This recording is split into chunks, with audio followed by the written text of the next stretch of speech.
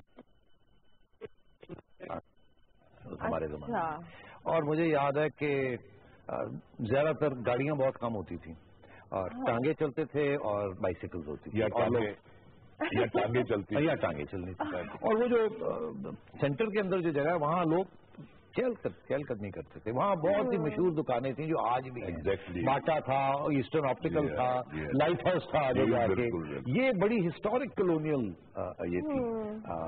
تو یہ سب تھا اور بڑی رونق بڑی ہوتی تھی. جی جیسے کہ مری کے ایک زمانے میں, مری جو ہمارا ہل اسٹیشن ہے, وہاں چھٹیوں میں آپ بھی شاید گئی ہوں, وہاں وہ سب بند ٹھن کے اور مال روڈ پہ چلتے تھے. مال روڈ کہاں سے آیا؟ وہ مال روڈ ہمارا ہی مال روڈ تھا نا. یہاں بھی لوگ جو ہیں وہ پوری, وہ کسی نے پگ پہنی ہوئی ہے, کسی نے اپنا 3 پیس سوٹ پہنا ہوا ہے, تو کسی نے چست پجامہ پہنا ہوا ہے, وہ آ رہے ہیں, کسی نے سولر ہیٹ پہنا ہوا ہے. یاد ہے آپ؟ بالکل. اور وہ پرانی تصویریں آپ نکال لیں, زبردست تصویریں ہیں وہ مال. اب تو مری کا مال روڈ بھی وہ نہیں, اب مری کا مال روڈ بھی وہ نہیں, وہ بھی تباہ ہو گیا. خیر میں نے ایک بات پوچھنی تھی کہ جب آپ لندن میں تعلیم حاصل کر رہے تھے, جی کون سا استاد تھا جس نے آپ کو سب سے زیادہ متاثر کیا؟ دیکھیے بڑی دلچسپ سوال ہے یہ کہ جب میں نے اپلائی کیا یونیورسٹی میں تو جس نے میرے سے خط و خطابت کی وہ ساؤتھ افریقہ سے, وائٹ ساؤتھ افریقن تھا. اور وہ وائٹ ساؤتھ افریقن جو تھا وہ ساؤتھ افریقن کمیونسٹ پارٹی میں رہا تھا. He was against apartheid. اور وہ ساؤتھ افریقہ چھوڑ کے یو کے آ چکا تھا اور کیمبرج میں وہ سینئر ٹیوٹر تھا اس کالج کا جہاں میں گیا. اس کو پہلے ہی تھرڈ ورلڈ اور سے ہمدردیاں تھیں اور وہ ریسزم کے خلاف تھا. تو جب میں وہاں پہنچا تو میری سب سے پہلے ملاقات ان سے ہوئی اور وہ میرے سینئر ٹیوٹر بن گئے. اب میں سمجھتا ہوں کہ انہوں نے میرا بڑا خیال کیا. اچھا. انہوں نے مجھے بڑی طریقے کے ساتھ نیا نیا لڑکا آیا ہے بیچارہ بالکل جسے کہتے ہیں نا گرین آئیڈ, بہت ڈیلیکیٹلی انہوں نے مجھے ہینڈل کیا. اور پھر جو انہوں نے مجھے کتابیں پڑھائیں, یہ بھی پڑھو یہ بھی پڑھو یہ بھی پڑھو یہ بھی پڑھو, بہت پڑھائی کی اور بہت کچھ سیکھا. تو مجھے وہ یاد آتے ہیں, کالن فائنسٹائن ان کا نام, تو وہ لبرل ڈیموکریٹک اینٹی اپارٹائڈ کیمپینر تھے. تو ان سے میں نے ہیومن رائٹس اور یہ جمہوریت اور یہ ریسزم کے خلاف اور سامراج کے خلاف یہ ساری باتیں جو تھی ان سے سیکھی. ایک بات نا جو میں بہت اپریشیٹ کرنا چاہتا ہوں وہ یہ کہ ہمارے ہاں یہ خواب ہے کہ جی آدمی امریکہ میں رہے, انگلینڈ میں رہے. اچھا, سیٹھی صاحب وہاں گئے, پڑھا لکھا سارا کچھ, میں یہی کہنے اس کے بعد واپس آ گئے. آپ بھی امریکہ گئے واپس آ گئے. میں تو واپس آ کے آپ نے یہ نہیں کہا کیسا گندا ملک ہے, یہ گرد و غبار ہے, یہ میں نے بھی یہی سوال کرنا تھا کہ ادھر رہنے کا بھی سیٹل ہونے کا سوچا آپ نے. ایسا یہ بھی اگین دیکھیے آپ صحیح کہہ رہے ہیں. جب میں نے یہ فیصلہ کیا کہ میں نے اب ڈی سی سی نہیں بننا, کیونکہ اب تعلیم فرق ہو چکی تھی, تو میں نے کہا ڈی سی سی نہیں بننا, مگر کیمبرج ڈگری سے وہاں سے ڈگری لی تو میں نے کہا میں اکیڈیمک بنوں گا, پڑھائی لکھائی کروں گا. تو انہوں نے مجھے پی ایچ ڈی کے لیے انرول کر لیا اور مجھے پوری گرانٹ بھی دے دی کالج نے کہ اب آپ پی ایچ ڈی کریں اور آپ کے سارے پیسے جو ہیں ہم دیں گے. اور جب میں کالج میں تھا تو وہاں بھی اس وقت بھی برٹش کاؤنسل کی اسکالرشپ تھی, گھر والوں سے میں نے دھیلا نہیں لیا, وہ برٹش کاؤنسل کی اسکالرشپ اور میں وہاں رہا. تو میں نے 1 سال وہاں ریسرچ کی as a P H D scholar. اچھا. اس کے بعد میں پاکستان آیا اپنی ریسرچ کے ڈیٹا کلیکٹ کرنے کے لیے. اچھا, مطلب پاکستان ان کا پلان نہیں تھا. تو میں آیا یہاں ڈیٹا کلیکٹ کرنے آیا. وہ ڈیٹا کلیکٹ کرنے کے لیے آیا تو یہاں کے حالات دیکھے اور دیکھا وہ ہمارے سامنے بنگلہ دیش ہوا تھا. اب بڑے ظلم ہوا, جو کچھ بھی ہوا وہ ہم سے بہت سی غلطیاں ہوئی ہیں, اور وہاں ہم اسٹوڈنٹس احتجاج کرتے تھے کہ یہ ملٹری ایکشن غلط ہے, یہ ایسے نہیں ہونا چاہیے. جب یہاں آیا تو ایک دم بھٹو صاحب کا دور تھا. بھٹو صاحب نے بلوچستان کی نمائندہ حکومت اور اس وقت نارتھ ایسٹ فرنٹیئر پروونس اس کی نمائندہ حکومت کو ڈسمس کر دیا, اور ڈسمس کر کے ان کے سارے وہاں پریزیڈنٹس رول لگا دیا, گورنر رول لگا دیا, اور ان کے سب لوگ کو گرفتار کر لیا اور ان کے اوپر الزام لگایا کہ آپ غدار ہیں. تو میں نیا نیا آئیڈیلسٹک سارا, ہم نے کہا یار یہ تو بالکل ایک اور بنگلہ دیش بنانے جا رہے ہیں, یہ غلط ہے. میں نے کہا پی ایچ ڈی جائے جہنم میں, ہم نے ان کا ساتھ دینا ہے, ان کے ساتھ کھڑا ہونا ہے. پنجابیوں کو گالیاں دیتے تھے بنگالی, ہم نے اب بلوچوں کو اور پٹھانوں کو یہ نہیں کہنے دینا کہ پنجابی جو ہے وہ اس قسم کی حرکتیں کرتے ہیں. یہ ہم نے کہا ہم پنجابی ہو کے کھڑے ہوں گے. میرے ساتھ کون تھا, حبیب جالب تھے, ان کو بھی جیل میں ڈالا میرے ساتھ. یہ تو اپنا یہ ایک اور کہانی ہے. میں یہ بات تو بھی پوچھیں گے. یعنی میں تو یہ سوچ رہا ہوں کہ لوگ تو وہاں بیٹھ کے گرمبل کرتے ہیں نا بیرون ملک, جی ساڈا ملک نیا ہو گیا, ساڈا ملک کیا ہونا ہے, یہ ہو گیا وہ ہو گیا, اور وہیں رہتے ہیں, وہیں ان کے بچے بھی رہتے ہیں, وہیں سارے.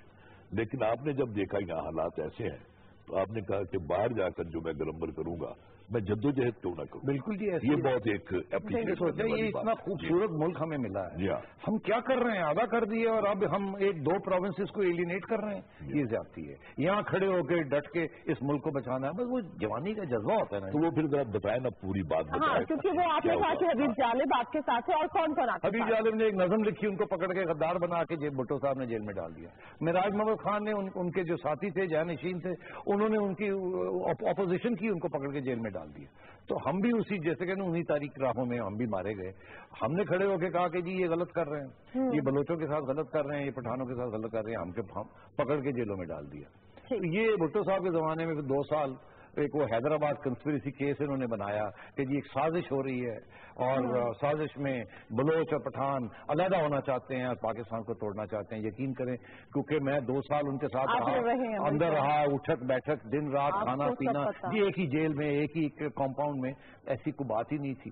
اور ہماری ہمدردیاں ان کے ساتھ اس لیے تھی کیونکہ وہ انڈر ڈاگ تھے, ان کے ساتھ زیادتی ہو رہی تھی. اب وہ غصے میں بہت سی لوگ باتیں کر جاتے ہیں جی, مگر اگر آپ زیادتی کر رہے ہیں ان کے ساتھ تو لوگ پھر ڈیفینڈ کریں گے اپنے آپ کو. تو یہی ہوا. اور بلوچستان کی تو ایک ہسٹری تھی. 1965 میں بھی جب ایوب خان نے 1 یونٹ بنایا تو بلوچستان کے اندر ریبیلین ہو گیا تھا. وہ ٹرائبل سوسائٹی ہے. دیکھیے ٹرائبل سوسائٹی اور ہماری سوسائٹی میں کیا فرق ہے. ٹرائبل سوسائٹی میں پہلے سے ہتھیار ہوتے ہیں. وہ جب احتجاج کرتے ہیں تو ان کے پاس اور کوئی طریقہ نہیں ہے ہتھیار کے ساتھ. وہ ٹرائبل سوسائٹی ہے, وہاں ایک دوسرے کے خلاف بھی ہتھیار استعمال ہوتے ہیں. ہم احتجاج کرتے ہیں, سڑکوں پہ نکل کے نعرے لگاتے ہیں.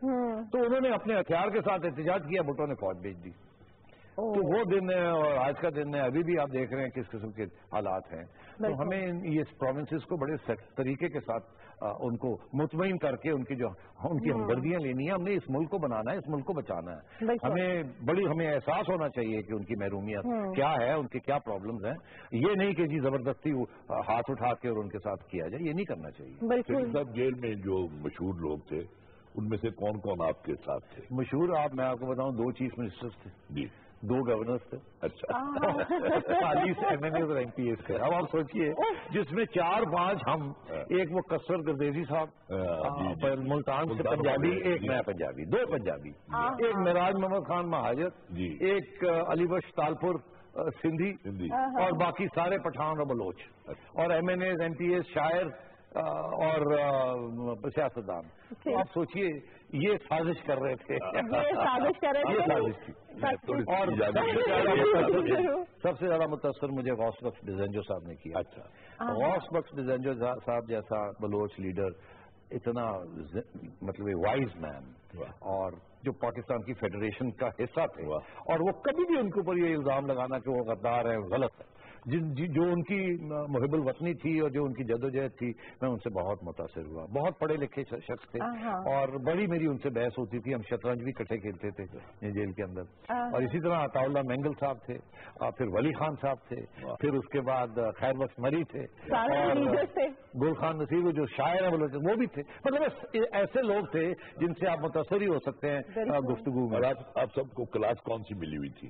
ہمیں جی اس میں 2 کلاسز تھی. بھٹو صاحب نے جو بڑے لیڈرز تھے ان کے لیے کلاس A تھی, مگر کلاس A میں بھی گرمی کے وقت انہوں نے ایئر کنڈیشنرز لگوا دیے تھے. اسپیشل بنا تھا سیل. اچھا. چھوٹے چھوٹے کمرے بنے تھے. میرا کمرہ کے ساتھ حبیب جالب کا کمرہ. اچھا. اور ان کے ساتھ معراج محمد خان تھے. تو ایک کمپاؤنڈ میں ہم تھے. لیکن شام کو اکٹھے ہوتے ہوں, سارا دن اکٹھے تھے. شاعری ہوتی تھی, میں وہاں اکنامکس کی کلاسز لیتا تھا, اور شام کو پھر وہاں ایک مجمع ہوتا تھا جہاں ولی خان صاحب سارے ہم ایک کرسیاں لگا کے بیٹھ جاتے تھے, اور سیاستدان جو تھے وہ پھر گفتگو کرتے تھے, اور ہم بچے جو تھے مطلب I was 26-27, ہم بیٹھ کے وہ سنتے تھے کہ یہ کیا باتیں ہو رہی ہیں. مگر ایک بات کہتا چلوں, جانے سے پہلے وہاں ایسا ماحول ہو گیا تھا کہ جو بچے تھے وہ اٹھ کے سوال کرتے تھے, ٹیڑھے ٹیڑھے سوال کرنے شروع کر دیے تھے. وہ خادم آپ کا وہ اکسا رہا تھا کہ یہ بھی سوال پوچھو, یہ بھی. جیل کے قصے سن رہے ہیں سٹی صاحب سے, لیکن یہاں پر کافی دیر سے مجھے بریک کا کہا جا رہا ہے. یہاں پر بریک لیں گے, اور بریک سے واپس آنے کے بعد جیل کی جو مزید یادیں ہیں وہ تازہ کریں گے.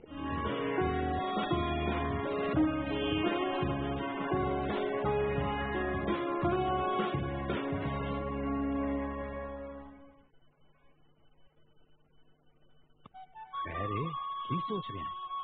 سوچنا کی ہے یار, فصل دا وقت ہے تے پیسے دی تھوڑ ہے. چودھری کو قرضہ منگیا سی, انہیں سود ہی اتنا منگ لیا کہ میری ہمت ہی نہیں ہوئی. چل پھر میں تینوں چنگے کام دی خبر سنانا وا, جیڑا شہباز شریف صاحب نے ساڈے ورگے کساناں لئی کیتا ہے.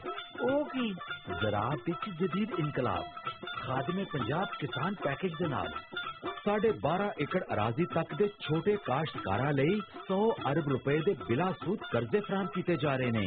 ربی وچ 25,000 روپے فی ایکڑ تے خریف وچ 40,000 روپے فی ایکڑ بلا سود قرضیاں دی فراہمی کیتی جائے گی. پہلی واری بے زمین کاشتکار بھی قرضے حاصل کر سکن گے. قرضہ حاصل کرنے والے کساناں نوں سمارٹ فون بھی دیتے جان گے جہدے نال او قرض دی رقم حاصل کر سکن گے.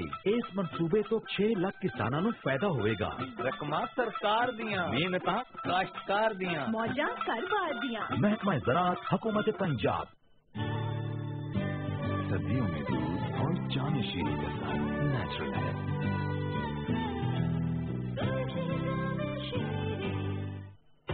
دنیا بھر نے مانا نزلہ, زکام اور فلو سے بچاؤ کے لیے بہترین